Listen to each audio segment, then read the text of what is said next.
Hello to anyone who stumbled upon this video. This is going to be an extended, in-depth and hopefully not too long analysis of the gameplay of Abe's Oddysee. I've seen a lot of reviews for the game online, but a majority of these seem to be more nostalgia bait than criticism, so I thought it'd be interesting to take a look at it with as much of a fresh eye as I can manage, since obviously, having played the game as a child, I will also fall victim to nostalgia in a sense. This is just a gameplay analysis, and not to do a plug early on, but I have another video that goes into the aesthetic choices and designs of Abe's Oddysee and why I think they're also pretty good. To sum those up, I think Abe's Oddysee is a great looking game that captures the atmosphere and hostility of its world perfectly. I even think the themes of corporatism and environmentalism, although heavy-handed, are handled with enough care that at no point leaves the viewer feeling like they're being beaten over the head with the ideas. It really feels like its own world. This is Abe's story and Oddworld's story, and any other political messages that are in there never intrude on the overall experience nearly as much as other games have failed to pull off. For the time especially, this is a testament to how good of a creative director Lorne Lanning is. So that's in the description, and if you don't hate this, then feel free to check it out.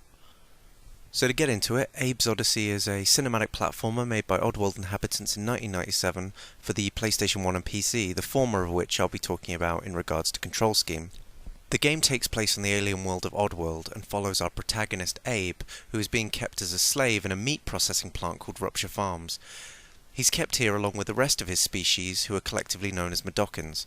The game follows Abe's journey from his initial escape from Rupture Farms to later discovering he's a prophet for his people and returning later to destroy the facility and save the rest of the Mudokons. Because of the setup of you being the underdog, most of your time in Oddworld is spent avoiding danger and escaping the areas you find yourself in a classic cinematic platformer style. To do a quick rundown of the three basic gameplay mechanics at play, we'll start first with how Abe actually controls and the different playstyles that arise from this. Abe has a variety of moves, all of which affect the way he interacts with his environment. Firstly, he can sneak, which renders Abe silent and allows for stealthier movement, such as escaping enemies undetected. This is mixed in with more agile movement sets, such as running, jumping and hoisting to get him away from danger. These movesets move very fluidly from one to the other and allow for the player to switch stance on the fly. The controls offer this same fluidity, with the movement having been mapped to a very minimalist but consistent layout of buttons. Abe's different movesets, from his running to his walking to his stealth, are all controlled by the press of one trigger button, which changes his profile immediately. It's a very Assassin's Creed before Assassin's Creed did it control scheme. Abe's movement uses all the same face buttons across the board to perform similar actions, but differ depending on which profile he's in. These profiles are controlled by the press of a single trigger button. For instance, by pressing the triangle button, when Abe's in a normal profile, either not sneaking or running, Abe will do a regular bunny hop. When he's however in a running profile, with a trigger button held, pushing the same button will cause him to do a long jump. In the same way, while in a normal profile, pressing X will cause him to crouch. Doing so while he's in a running profile will cause him to go into a roll. A trigger button must also be held for stealth, but stealth and normal profiles perform much the same actions when the face buttons are pushed, since obviously there's no sneaky way to jump and roll. Instead, when in a stealth position, Abe will simply bunny hop or crouch when told to. So for the stealth profile, there's really just sneaking. In this way, the player is never confused about which buttons to press. There's no separate button to long jump or bunny hop. It's just two actions performed by the same basic input, so even when in different profile states, the player never questions the controls. So that's the first part of Abe's controls, which are his movement, which are more about defensive play, either running away from danger or sneaking past it. But quickly I'd like to talk about the attacks that Abe can do. Now Abe is a relatively weak character. He dies in one hit from most enemies or any environmental damage. Most of your time is spent staying out of sight of enemies by hiding on platforms above them or concealed in shadows. You will have only two means of defending yourself properly. The first involves throwing items, which can include rocks, meat and grenades, the latter of the group being the most directly deadly because they explode. The other two, rocks and meat, are more used for further distraction purposes or setting off hazards in the environment that might then harm enemies, but these are more used for the purpose of distracting enemies rather than actually killing them. You also have the ability to possess certain enemies. Possession allows you to take direct control of an enemy and use any abilities that they might have. The only parameters for doing this is that the process of possessing can take up to 7 seconds to complete. During this time you must remain still and out of harm's way, where your target must remain on the same screen as you. There must not be a security orb present on screen either, which will electrocute you if you start possessing. which will immediately stop the possession and also make you drop any throwables you might be carrying, which, if they're grenades, might cause a bit of trouble when they start exploding around you. It's a good system with a nice balance of making you vulnerable enough for you to use it sparingly, while also developing a great payoff if the process is successful. The use of security orbs especially allows the developers to properly restrict the power and stop it from becoming the overpowered thing that it could be otherwise. But in all of your focus going into escaping Rupture Farms, it might be pretty easy to miss all the Mudokons who are just littering up the place. The third, final and possibly most interesting aspect of Oddworld's gameplay is GameSpeak. Basically, GameSpeak is a simple command system for you to direct Mudokons around the environment. You can greet them with hello. Hello. Hello. Ask them to follow you with the command follow you. Follow me. Okay. And then tell them to wait if there's any danger or they're about to run into a meat grinder or something like that. Wait. Okay. I'd like to just say firstly that separating greet and follow is a nice touch, because even though the usual system is for the closest Mudokon to respond to your first order, this doesn't happen all the time. If the alternative had been the case, then the Mudokon you interacted with may immediately start following you, which would affect the more careful movements that you might require them to do. Hello. Hello. Wait. Hello. Hello. Follow me. Okay. Your task with the Mudokons is simply to get any Mudokons to nearby escape routes called bird portals, which are really just sort of magical, nondescript portals into safety, really. A nice touch in the game, however, is that you don't have to save them. The method is told to you, but it's never a necessary accomplishment to finish the mission. You can simply evade your way past enemies and hazards, escape and leave any Mudokons behind, and although doing so is hinted to be a selfish action, it's not necessary to complete the game. In this way, a lot of the difficulty of the game is left to the player to decide. There's no difficulty levels. Either the player completes the basic challenges of each level by just escaping the area, which would be the normal mode version, or they can take the extra time to save all the Mudokons, which involves different problem-solving solutions than the basic puzzles, which would be considered the hard mode. The Mudokons offer slight alterations to your play as well. It's hard to be indifferent and simply complete the game while dragging the Mudokons along. You have to adapt your playstyle to bring them along. The Mudokons are able to sneak and run like Abe, but they don't carry his full roster of moves. They're not able to roll under low spaces, and are unable to jump over gaps and hoist themselves onto ledges.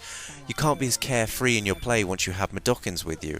Mudokons can only follow you one at a time as well, so any obstacles that are hard to get past and risk death in the process will have to be risked multiple times to save all the Mudokons in an area. In regards to its controls, the GameSpeak inputs work in the same way as the movement profiles. There are in fact two forms of GameSpeak. One is used for communication to direct Mudokons around the environment, which would be the hello, follow me, wait commands that I said earlier, and the other is used for whistling in order to complete memory-based puzzles by recounting musical passwords to enter certain areas. These involve a high-pitched whistle, a low-pitched whistle, and a fart sound in order to get out of areas by unlocking doors. In both instances, the face buttons are utilised. By holding down the L2 trigger button, you activate the whistle GameSpeak options, and by holding down the R2 trigger button, you activate the Mudokon GameSpeak options. It's a simple design choice to fit a lot of controls into a manageable and memorable array of inputs. At any point, the player can switch between sneaking profile, running profile, and then the two GameSpeak profiles simply at the push of a trigger button.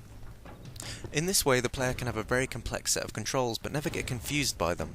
At any point, they're either holding down one of the four potential trigger options, which would be L1, L2, R2, or R1. And because the controls are categorized like this, they'll know what actions they'll perform by which trigger they're holding down. So instead of memorizing 30 inputs, now really all they have to memorize is 4 categories of input.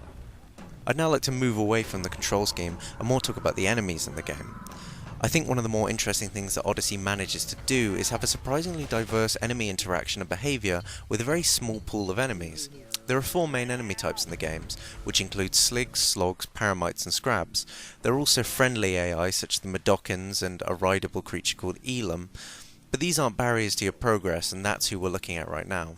Well, of course, except for these guys who are hostile Mudokons, but they act more as barriers than hostile forces that will hunt you, so in effect they could literally be changed with a meat grinder or a blocked door, and it wouldn't really make a difference to the game, so I won't really be talking about them in depth.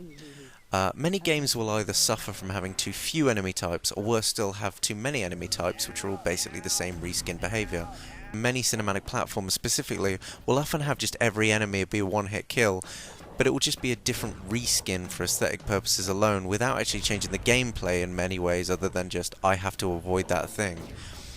Abe's Oddysee, however, strikes a nice balance between brevity and purpose in its enemy design. In effect, every enemy type, when it sees you, will run after you to kill you. There are variants to this though. The Sligs can do ranged attacks, while every other character must chase you down. The other characters, however, are all tweaked in their behaviour to make each one of them bring a unique gameplay mechanic, even while just chasing you down.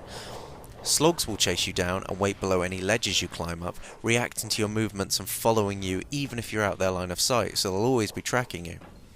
Scrabs have a similar attack on sight response, but they'll ignore you and go about their pacing if you leave their line of sight. The only time they're distracted is when they come into contact with another Scrab on the same screen, and then they'll fight over territory for that screen. For this brief moment, you'll be able to be on the same screen without fear of death. The Paramites work in almost the opposite way. They won't attack you when they're alone, instead they'll follow you around. However, if you corner them, or if there then becomes more than one Paramite on a screen, then they won't become hostile to each other, but they'll become hostile to you and attack you. By using simple rules like this but tweaking them slightly, Abe's Oddysee is able to have quite a variation in enemy types and playstyles, even with the few rules and small roster of characters actually on display. Every enemy will attack on sight usually, but it's the small differences that change the way you approach each one. With Sligs and Slogs, the main and solid outcome is to just run away, but with Paramites and Scrabs, the objective is to not just run away, but head towards areas that either contain or avoid the same enemy type from coming into contact with one another. This will lead into very subtle puzzle elements, where you won't just be running away from the enemy, but instead stacking them, so you'll get chased by an enemy in a certain order, so you'll lead one Scrab to another Scrab in order for them to attack each other, and in effect whittle down the community that way. The game further changes your playstyle by having only the Sligs be vulnerable to possession. All the other enemies can't be possessed, which means that especially with the animal creatures, there's no brute force method to your play. Being able to possess all the characters would render all this careful balancing and tweaking meaningless, so in effect you could just always just take possession of an enemy, kill every other of its type around, and then just kill it. By making these enemies unpossessable, the game manages to keep the enemy types varied and relevant throughout the playtime, never letting the player fall into a boring pattern of play and just being able to repeat the same strategies all the time. So the only other NPC you interact with are the Medokins. I've spoken about them in regards to their place as a gameplay mechanic and how they affect playstyle, but the Medokins are an interesting aspect outside of gameplay as well.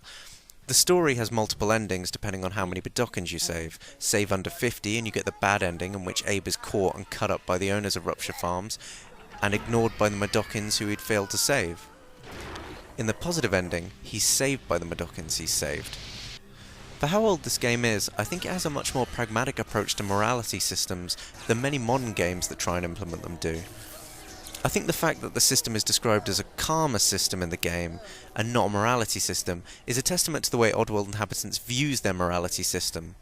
This isn't a moral outcome based on performing good actions that the game has pre-selected. It's not universal and black and white to state outright that you were a better person for having saved the Medokins. Instead, it's a karma system. The more you help people out, the more they help you out. Having the Medokins literally save you from your death at the end only goes to highlight this. They don't help you and you don't win because you're a good person. Instead, they did it because you did them a favour. The things you do for others come back round to help you. The Medokins also give us a nice window into the world of Abe's Oddysee. I'm going to take a brief time to talk about the atmosphere of Abe's Oddysee, but only because I feel it's important that in a game about slavery, that we at least look at some of the methods that Oddworld inhabitants use to push this idea. The Medokins are a very well implemented thing, not just as a gameplay mechanic, but they're also well characterised so that we could understand their struggle and make Oddworld a more believable world and make us see how horrible the slavery in Oddworld is. From a design perspective, every creature in Oddworld is disgusting to look at. Almost all the environments are ugly, and they're all designed to create a feeling of hostility. Seeing a Slig brandishing a gun and seeing a Scrab screech out in an abandoned temple give the player obvious cues that they're dangerous. We should avoid them. In their actions, sounds and looks, they're designed to repulse the viewer and set the scene that they are on an alien world.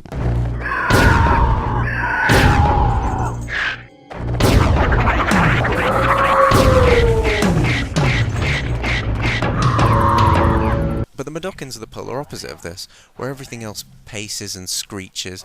The Medokins are silent, they scrub the floors in silence, and they never move from place.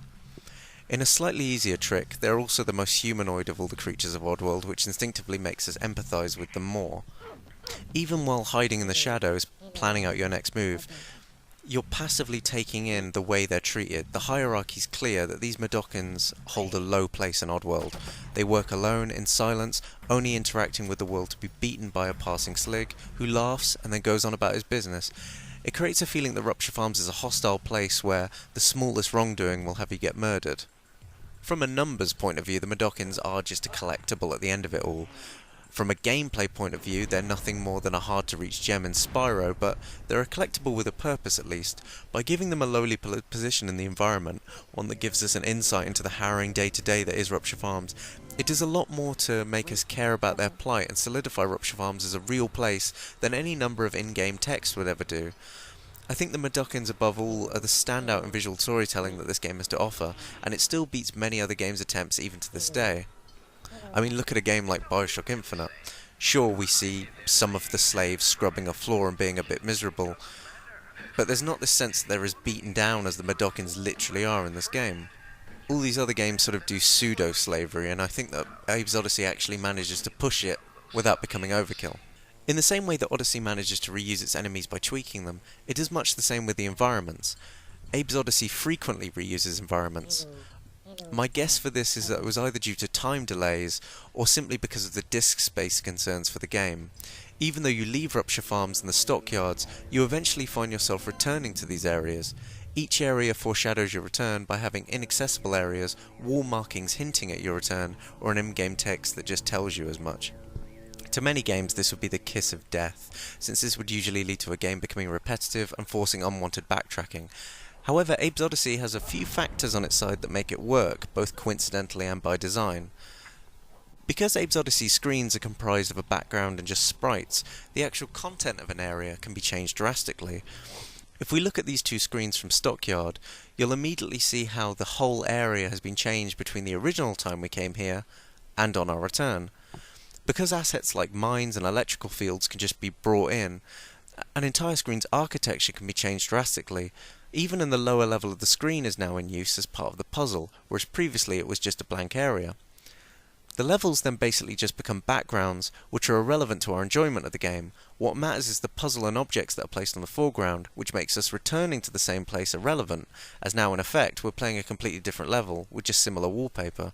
All the developer really has to pull off is just making the new puzzle interesting, and at least making it make sense why we've returned to the area. In the example of Stockyard, it makes sense because we're returning to Rupture Farms, so it makes sense to return the same way that we left. When we first came through this area, it was sparse because at the time we just started playing the game, we were unequipped to pass a challenge as complex as this. Now that we've been playing the game for a few hours, the developers can now get away with giving the player a harder challenge.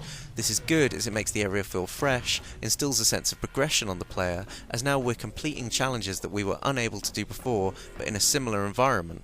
On a story note as well, the reason for the levels becoming more intricate is also fitting. Since Oddysee is a story of someone escaping a highly guarded facility, all the barriers to the player are high-tech security systems, including bombs, electrical walls and mines.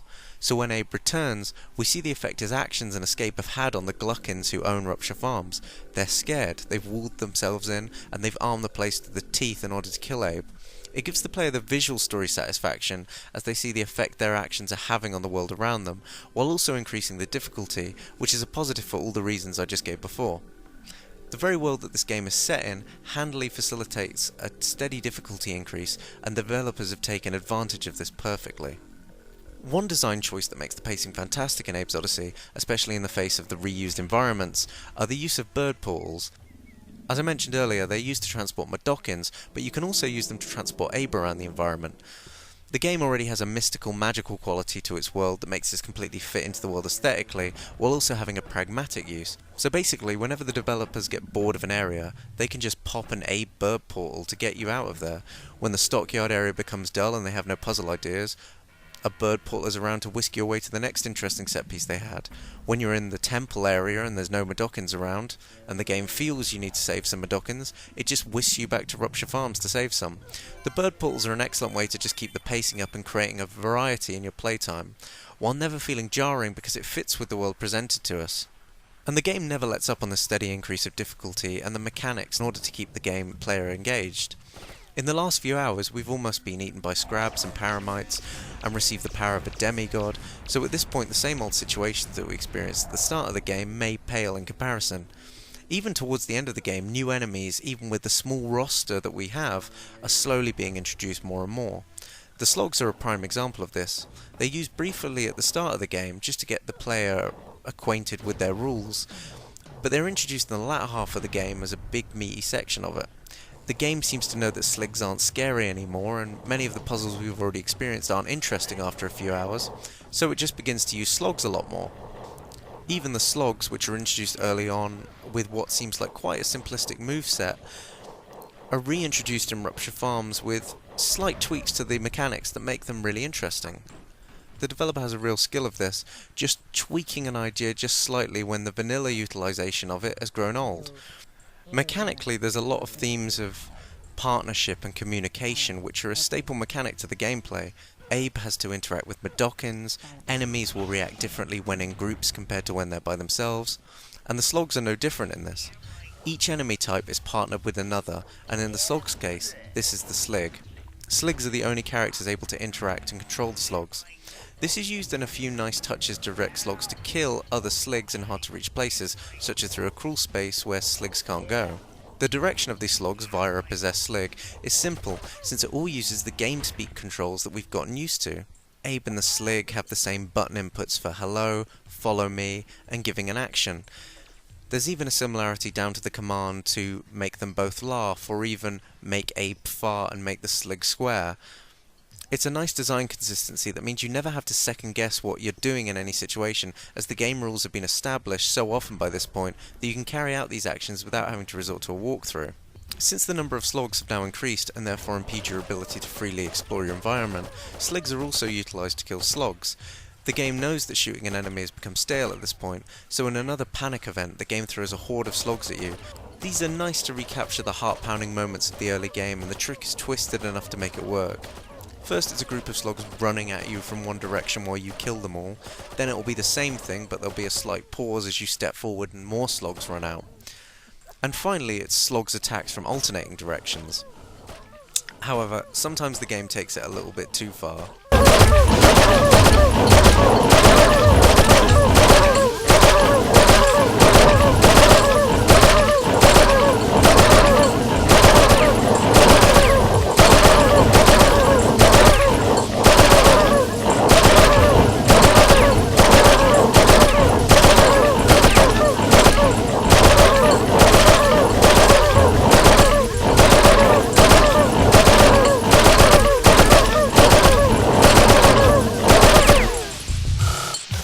One of the strengths of Oddysee in comparison to other cinematic platforms at the time is its ability to improvise. I mean, all cinematic platformers give you a range of movement that's well animated and well captured. As an aside here, I've done some dicking around on screen to show you how well Abe controls. The way he can go from running to stealth and then back to running and jumping is perfect and responsive. The game still plays well today, if not better than some modern platformers. What a burn. Because of this increased freedom of control, the developers are able to give the player a lot more leeway in the manner in which they carry out completing each puzzle. Take a look at any other cinematic platformer from the same time. Heart of Darkness is a notable one. Notice that we can come up to an enemy, such as this one. Everything here is scripted. You approach this enemy, and you have one option. Shoot it with your laser gun, or you'll fail. You can't run past it, you can't dodge past it, you can't lure it off screen. You have to shoot it in this certain way. Looking at one of Abe's earlier problems, and we have many more ways to confront the situation. We could sneak past the slig to pull the lever. Of course, if we then wanted to have to save the Medokin, we would then have to possess the slig and then kill the slig further down the level in order to run the Medokins by. Or we could simply sneak past both sligs with the Medokin in tow. This might seem like a simple choice, but the fact there is a choice at all makes Oddysee one of the more interesting cinematic platformers. It's not only its varied and smooth control system that allows for different modes of play, but also the way the puzzles are constructed that gives a lot more freedom than most other cinematic platformers do.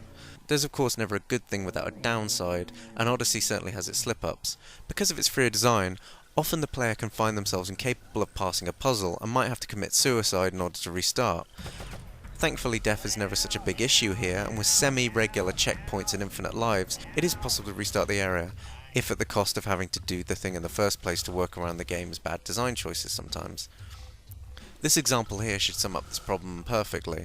As you can see, if you fail to make the Slig detonate a bomb, then effectively you can't proceed. Because if the Slig doesn't detonate the bomb, then Abe can't stand next to the lever in order to activate the elevator to get him and Elam up to the top. It's strange because other levels factor this in and have a lever to pull to summon more Sligs if they're required. It's strange the developers would be aware that this problem exists, but only go about solving it in some instances. I'm assuming this is all just down to how far away the last checkpoint was, and how frustrating they thought it would be for the player to die in relation to how frustrating it would be for them to have to add in these safeguards every 5 minutes. Unfortunately, even though you do sometimes have to die, the checkpoint system in Abe's Oddysee is a well-documented issue, but given that it's come up, it's good to highlight it here. Oddysee can go from a very strange blend of being a fair balance of backtracking, replaying, and challenge, to then becoming extremely frustrating. At times, the checkpoints can be back a minute of time at most. Others, especially before some secret areas, the amount of time lost can be excruciating. In this one instance, you have to go into the secret area, complete that, and then get to the end of this quite significant level before a checkpoint comes into play. Any failure requires repeating the secret area, and then completing the level again. And even then, this is inconsistent with other checkpoints that have exactly the same setup, which begs the question why this couldn't be more consistent. Sometimes it seems the devs just forgot to take these into account, and forgot to put in a checkpoint, which can lead to some pretty frustrating instances. And this becomes especially annoying if you try and save all the Medokins. Given that every Medokin can only be led once at a time, it means that death can lead to a lot of busybody work on every death, and combined with having to do other areas again, this can make the player much less inclined to save all the Medokins. A scenario that can start out all hectic and tense because you have to save all the Medokins from this mad creature that's trying to eat you can quickly become tired and repetitive. This is made even worse if the initial instance of leading Medokins wasn't interesting in the first place. Like these Medokins here, separated over several screens.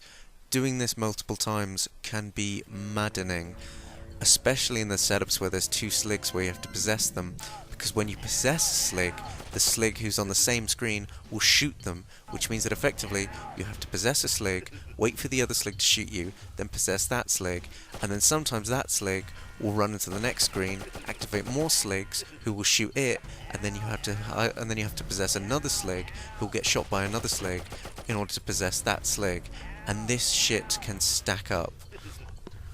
Being a screen-to-screen based game, it would also make sense that this would bring some issues to the proceedings as well. One of the main problems, although a benefit to the player, is that the screen shift can be abused by the player to a large extent. This issue is a bit more common with the Sligs, since you have to be on the same screen as them and they have to pause before attacking. Any other creature can just kill you as soon as it enters the screen, but it can be very simple to sit at the edge of the screen, only to leave as soon as the enemy enters and just pass by them, avoiding any attack. Most of the enemies don't allow this. With the animal enemies, like the paramites, the scrabs and the slogs, they attack so quickly on sight that this rarely works. Sligs, however, with their delayed reaction time, which is done usually in the service of balance so you have a time to get away from their gunshots, makes them a particularly easy enemy to outmaneuver this way. Of course, this is up to the player to use at their own volition, but sometimes it's hard to work out how to do a puzzle without doing this. Where it becomes more frustrating is in the rules of when and when not an enemy will be able to pass between screens. Many puzzles involve you having to isolate Sligs in order to possess them and get them away from the security orbs. Now, Sligs will often combat possession by just running off screen, making it impossible for you to actually possess them. However, if you lure a Slig onto an adjacent screen and then possess them, they won't leave the screen, giving you a chance to possess them. Moments like this are common and useful for puzzles, but are really unpredictable. Like, there's no reason why the Slig would run back onto this screen in this instance, but refuse to leave the screen in this instance. I mean, many times the levels are designed for you to accidentally walk into a Slig's vision, run off the screen to escape, and then happen to possess them in this way. But the rules here are inconsistent, and it's quite annoying that it's a fundamental element of the game. However, there are times when Oddworld Inhabitants manages to resolve issues that could have been a huge problem. Where the screen-based system could fail and manages not to is in the instances of secret areas, and also enemies being able to detect you off-screen.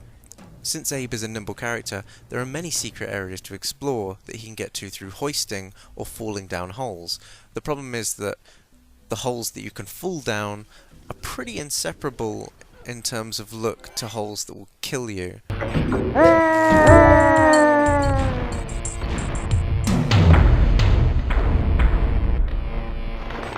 Which, added with a frustrating checkpoint system, isn't exactly the best thing to be trying and testing every 5 minutes.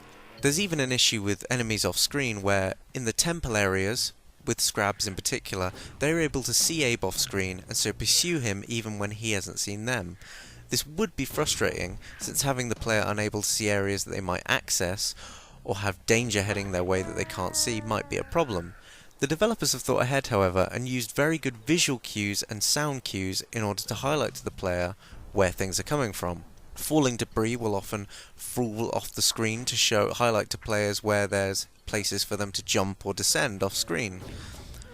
This is a way so that they don't just have to walk in spot and just continually jump until they find a secret area to find, or that they don't just run off ledges assuming that they'll survive the drop and won't. The falling debris shows you that you can either hoist or fall safely from those areas. It isn't just the visual design that fixes this potential issue though. The sound design in Abe is fantastic, even to the point that the game has apparently been played by fans who are actually blind. As I mentioned before, it's possible to be pursued by enemies who you can't see. Not only this, but some secret areas can be found away from obviously hoistable ledges and instead down trapdoors. Trapdoors are a pretty standard sign of danger. In fact, most of the trapdoors will kill you if you fall down them. Others, however, hold secret areas. Many trapdoors are simply inaccessible to Abe, closing in the time it takes him to activate the lever that opens them and get to them, illustrating to the player that they shouldn't fall down them. But many are still available to Abe and will kill him. The game's sound design is a top-notch way of avoiding this issue. Sligs and shuffling Madokins will be heard off screen.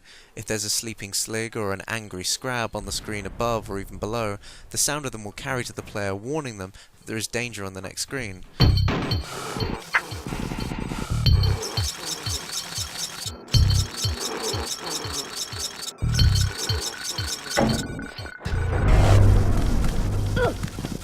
Wait. So obviously if Abe's standing next to a trapdoor and there's no Sligs around, but he can hear Sligs walking around, then they must be below him.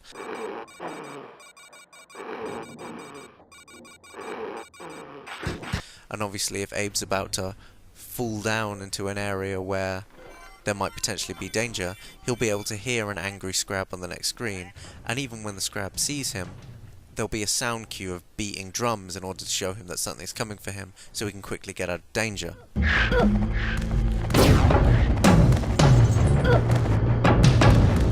So the game uses a good combination of visual and audio cues to tell the player if the next screen is safe or dangerous, and avoids an issue which could have made the entire game much more frustrating. And especially combined with a poor checkpoint system and the Madoc and grouping problems, this would have driven you mental if they hadn't have gone to the trouble of fixing this. Now, I've been hinting at it before, but the real triumph of Abe's gameplay is to have simple mechanics utilised in varying ways. As I said earlier with the Slog-Slig introduction, it's a nice tweak to an enemy that uses pre-existing gameplay mechanics to mesh two separate things together to create a whole new relationship out of literally nothing. It has a very Portal-y feel to the design, like take a simple mechanic or a group of them and push them as far as they can go.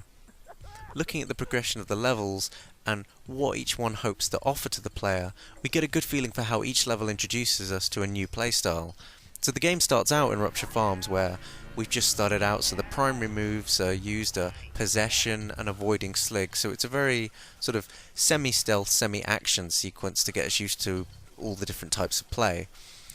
The game then goes fully stealth in the Stockyards level, where you have no method of dispatching Sligs other than to avoid them, relying mostly on the stealth elements. Later we then head to the Scrabania and Paramonia areas, in which we find Scrabs and Paramites. Both enemy types can't be possessed, and so this becomes a very action-orientated part of the game, as we are forced to not only escape enemies, but also use their behavioural changes when they're alone and in groups, in order to manoeuvre the environment. After which we return to the Stockyards, which is now filled with mines and electrical walls, so this previously stealthy area is now a testing ground for our new action-orientated skills. The area is now more of a reflex test than the empty area it once was. And finally, we return back to Rupture Farms, which combines all of these skills together, from the social manipulation of the AI, between the slogs and the sligs, the action-orientated moments from earlier, and the stealth gameplay.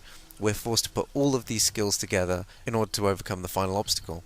While this is a blessing, it can also be a curse for many games. After all, if you switch the gameplay around a lot, it can be fun, but it can also leave you in a tricky position when it comes to reinforcing your controls, mechanics, and can leave your player's understanding of certain gameplay elements in atrophy because you haven't used it in so long. You know, a lot of other games do this. They throw in new gameplay elements only to drop them for so long that when they return, the player just spends most of the time confused, not at the problem before them or even what the solution would be, but simply because they forgot how they could interact with the world in order to bring about the solution. I mean, GTA is a big contender for this. It's got so many gameplay elements going on that, and then especially the most recent ones, that once you've used a tow truck once in one mission, it might not be the first thing that comes to your mind when you're presented with the same issue again several hours later. You simply just forget how to do these things. Oddysee, however, with its method of recycling elements, means that even though we might not be using a gameplay mechanic for long periods, we're still being reminded of it subtly. It might have been an issue to remind the player that they had the ability to throw objects, for instance. Grenades are introduced at the start of the game, and then dropped for almost the next 60% of it. The developer solution is to just add more throwable objects, each with its own effect, but all using the same mechanic. As soon as the player returns back to using grenades, they know instinctively what to do because they've been throwing stuff the whole time. This is especially useful because the throwing mechanic in Abe's Oddysee is pretty dodgy, because you can only throw in 4 directions, and all of these have a very set arc. So a lot of the time you're not really very quickly moving into an area and throwing your stuff. You're more sort of pissing about with the positioning, throwing several items, and just hoping one hits the right position. The game tries to help with this by giving you more than one item at a time, which is a godsend, but unfortunately it can't get the throwing mechanics completely right, so it's good that they reinforce this so the player can sort of learn the muscle memory of the arc rather than having to piss about with it again later. GameSpeak is used in the same way. The player never speaks to Medokins in the temple areas or even the entire middle part of the game, aside from in the secret areas that just a random player could just avoid. But how then is the best way to have the player remember GameSpeak as an actual thing? This is when the game introduces the whistling mechanic that I mentioned earlier. It has you using voice commands to interact with your environment and others around you, but without explicitly using the same phrases as before. We're not asking people to follow us anymore, but we are still using the mechanic of GameSpeak, even with no one around to talk to.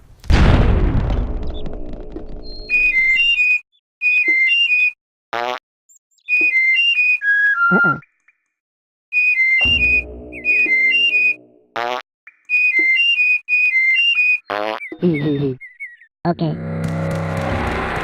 All the same buttons are used, it's the same mechanic, but it feels unique, engaging and original because it tests different parts of the player. These are more memory-based puzzles and they're not really just sort of mindless commands, you know. It tides us over before we return to commanding the Medokins around again.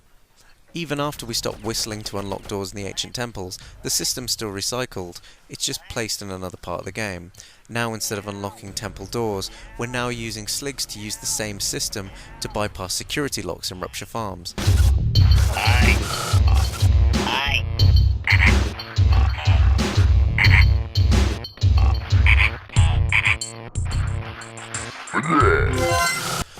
It all uses the same control scheme, and in effect the developers have kept one mechanic on ice while introducing a new mechanic, and then reintroducing the original mechanic whilst keeping the other one in, therefore giving us twice the mechanics at the end of the game that we originally had, while making us forget nothing. On a side note, I would like to say that what a great idea it was to make the higher note of the whistle as the higher face button and the lower note of the whistle as lower face button. It's a small touch, but it's a nice one, because it gives you a nice little sort of mental note that you can make, so you don't have to spend ages trialing and erroring which button does exactly what. But then what about possession? Because possession has no real reason to be used in the middle part. After all, you're in a temple filled with unpossessable animals, then why would you bother possessing anything? Oddysee does 2 things to combat this. Firstly, it adds bells in that need to be possessed in order to unlock doors, and it also shifts the in-game hints from being the scrolling signs in Rupture Farms to instead fireflies that have to be possessed in order to read the information on them. It's a small touch, but it does keep possession as a mechanic in the back of our heads. There's no reason why the bell shouldn't just be a lever or the fireflies just be scribblings on a wall, but they recycle possession to keep it relevant while not affecting the tone of the atmosphere of the new locales. It doesn't really add anything to the game, but it at least keeps the system on ice until we're ready to use it again.